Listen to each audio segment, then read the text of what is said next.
Assalamualaikum warahmatullahi wabarakatuh. Saya Putri Wahyulandari dari kelas 7XC. Saya akan menjelaskan mengenai jenis-jenis paragraf.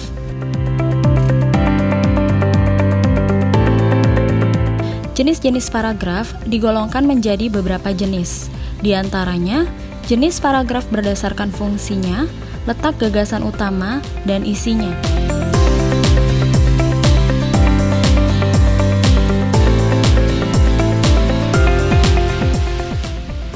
Jenis paragraf berdasarkan fungsi, yaitu paragraf pembuka dalam sebuah karangan.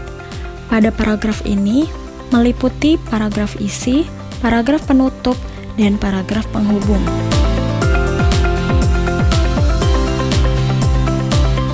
Paragraf isi berisi bagian-bagian pokok dalam suatu karangan. Paragraf penutup, paragraf ini biasanya berisi simpulan, saran, harapan, ringkasan, dan penekanan kembali hal-hal penting yang terdapat dalam setiap karangan. Paragraf penghubung, paragraf ini fungsinya adalah untuk menghubungkan antara paragraf satu ke paragraf lainnya atau karangan satu ke karangan lainnya.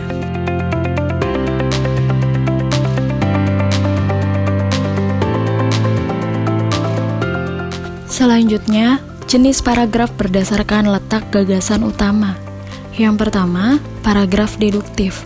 Paragraf deduktif adalah paragraf yang letak gagasan utamanya terletak di awal paragraf. Yang kedua, paragraf induktif. Paragraf induktif adalah paragraf yang letak gagasan utamanya berada di akhir paragraf. Dan yang ketiga, paragraf interatif. Paragraf interatif adalah paragraf yang letak gagasan utamanya berada di tengah paragraf. Dan yang terakhir, paragraf campuran. Paragraf campuran adalah paragraf yang letak gagasan utamanya berada di awal dan juga akhir paragraf.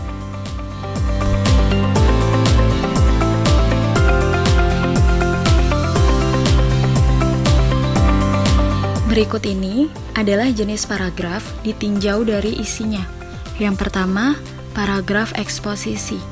Paragraf eksposisi adalah paragraf yang isinya bertujuan untuk memberikan penjelasan atau pengertian secara singkat dan padat. Contohnya, kegiatan dalam merayakan ulang tahun TNI ke-72 tanggal 5 Oktober 2017 di lapangan Blang Padang, Banda Aceh. Semua warga Banda Aceh turut hadir menyaksikan serangkaian acara ulang tahun TNI ke-72 dengan berbagai ragam acara seperti drum band, tari saman, dan acara lainnya.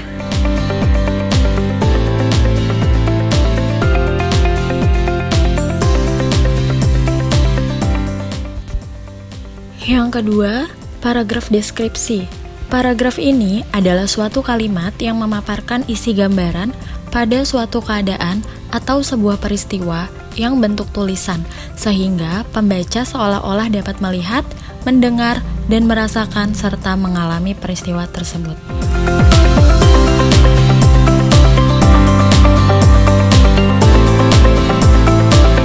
Berikut ini adalah contohnya.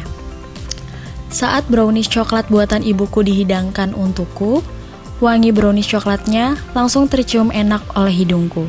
Saat aku mencoba memakannya, bentuk dan rasanya manisnya langsung membuat lidahku bergoyang. Sungguh, ibuku sangat pandai sekali membuat brownies coklat ini.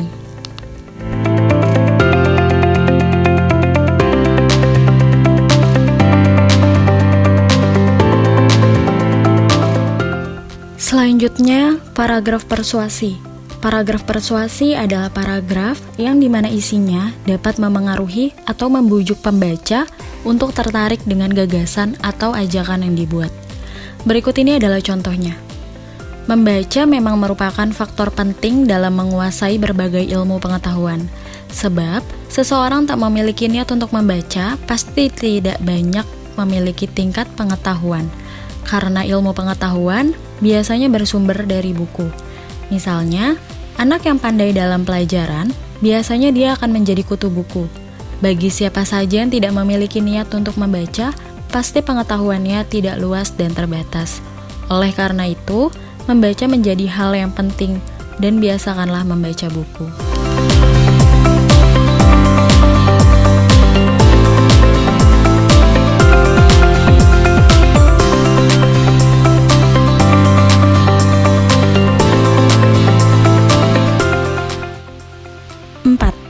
paragraf argumentasi. Paragraf ini adalah suatu kalimat paragraf di mana isinya dapat meyakinkan pembaca sehingga memperoleh dan menerima gagasan dalam sebuah karya yang ditulis oleh penulis. Berikut contohnya. Membaca memang merupakan faktor penting dalam menguasai berbagai ilmu pengetahuan. Seorang penasihat hukum pasti selalu membaca buku-buku yang terkait dengan hukum. Sebab jika tidak membaca buku hukum, pasti ia akan merasa kesulitan dan tidak tahu apa saja pasal-pasal yang tertera di buku hukum.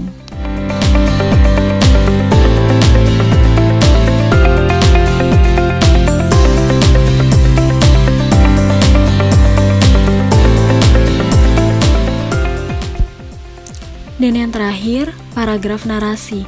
Paragraf ini adalah suatu kalimat paragraf di mana isinya menceritakan suatu peristiwa atau sebuah masalah sehingga membuat pembaca menjadi terhibur atau terharu. Nah, berikut ini contohnya. Beberapa hari yang lalu, kami pergi ke sebuah wisata yang berada di Jakarta. Kami pergi dengan 2 mobil pribadi. Mobil kami melaju cukup cepat secara beriringan dengan mobil lainnya. Perjalanan menjadi sangat menyenangkan. Semua orang tampak gembira. Cahaya sinar matahari menyinari kami sehingga membuat pemandangan dari dalam kaca mobil cukup indah.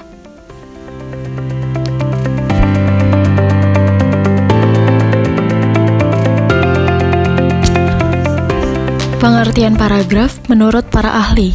Menurut Widya Martaya 1995, paragraf adalah karangan yang terbentuk dari satu atau lebih pada suatu kalimat yang saling berkaitan dan memiliki satu kalimat utama yang menjiwai seluruh karangan. Menurut Aqaidah DKK 1988, paragraf merupakan inti penuangan ide atau gagasan dalam sebuah karangan. Di dalam paragraf terkandung satu unit ide pokok atau gagasan yang didukung oleh seluruh kalimat dalam karangan di suatu paragraf. Kalimat tersebut baik berupa dari kalimat pengenal, kalimat penjelas, maupun kalimat penutup.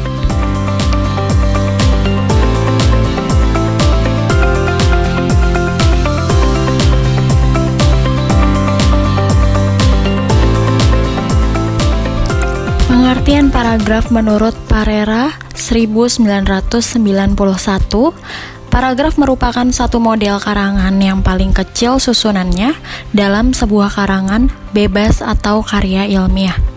Menurut Arifin dan S. Amrantasai 2006, pengertian paragraf yaitu seperangkat kalimat yang membahas suatu gagasan atau topik utama. Kalimat dalam suatu karangan menunjukkan kesatuan ide atau mempunyai hubungan yang paling berkaitan dengan membentuk gagasan atau topik. Menurut Ramlan 2010, paragraf merupakan bagian dari suatu kalimat yang tersusun atas sejumlah pilihan kata yang membentuk kalimat. Kalimat tersebut tersusun rapi dan mengungkapkan kesatuan informasi berdasarkan acuan ide pokok atau gagasan yang terkandung di dalamnya.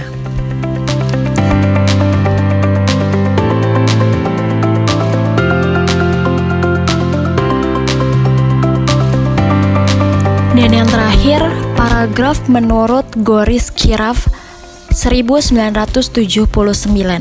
Alinea atau paragraf ialah suatu kesatuan gagasan atau ide.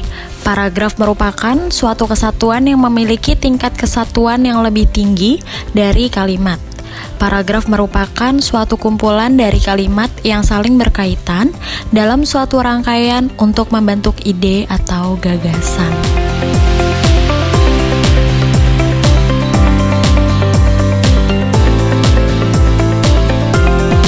Kesimpulannya adalah, paragraf adalah seperangkat atau sekelompok kalimat yang tersusun dari satu kalimat pokok dan beberapa kalimat penjelas. Yang dimaksud kalimat pokok adalah suatu kalimat yang berisikan masalah atau kesimpulan dari paragraf itu sendiri.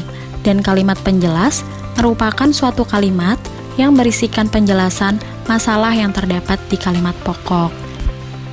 Nah, sudah cukup jelas kan tentang jenis-jenis paragraf?